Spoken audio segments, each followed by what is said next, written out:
बलदेव सिंह गांव झोंपड़ा का रहने वाला। ये अब नायब सूबेदार था, तो सियाचिन में अब इसकी ड्यूटी थी जी, वहीं उसकी डेथ होगी।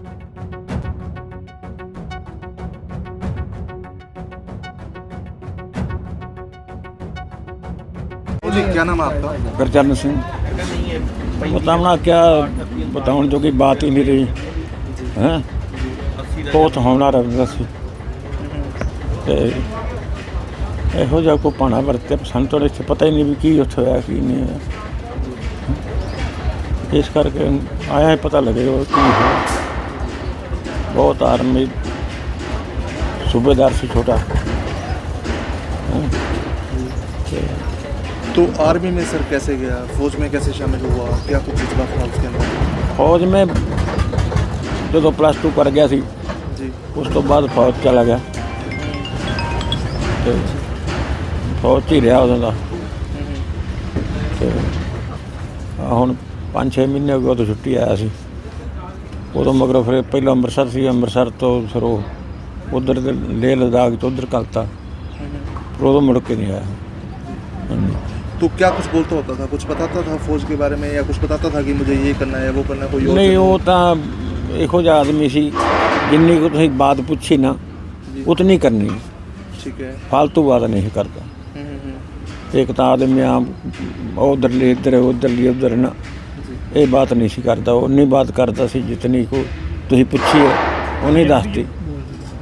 हाँ, तो परिवार में कौन कौन है बलदेव सिंह?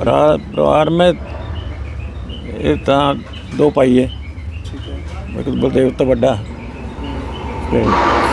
बलदेव छोटा सी, 3 भैन ने।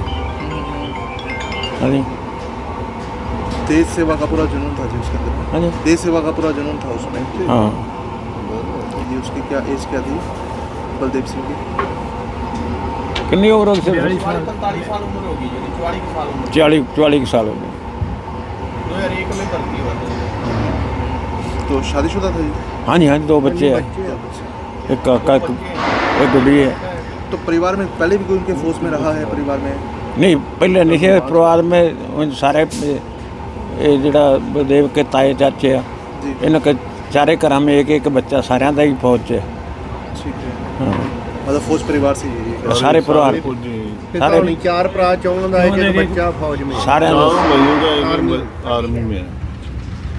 और आप बलदेव सिंह जी के क्या लगते हैं? अब तो जीता लग। बलदेव सिंह गांव झोंपड़ा का रहने वाला था जी, हमारे साथ ही पढ़ता था। बहुत शांत स्वभाव का लड़का था, जितनी उससे बात करते थे उतना ही वो बोलता था, उससे अलावा उसको नहीं था। जी। और उससे उस टाइम भी पूछते थे ना, वो कहता था मैं आर्मी में जाके और देश सेवा करनी है, और इसीलिए वो आर्मी में भर्ती हो गया, क्योंकि उनके बड़े भाई साहब नहीं भर्ती हुए। और इनके पिताजी 4 भाई हैं, और चारों का एक बेटा सभी देश की सेवा के लिए आर्मी में है।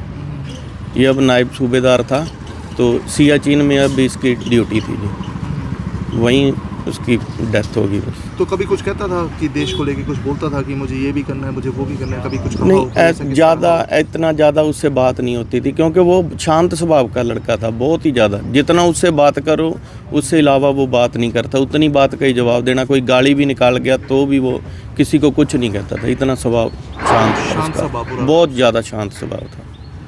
इतना बढ़िया लड़का नहीं हो सकता। ठीक है। आपका पूरा नाम? गुरप्रीत सिंह संधू जी, पूर्व सरपंच झोंपड़ा। ठीक।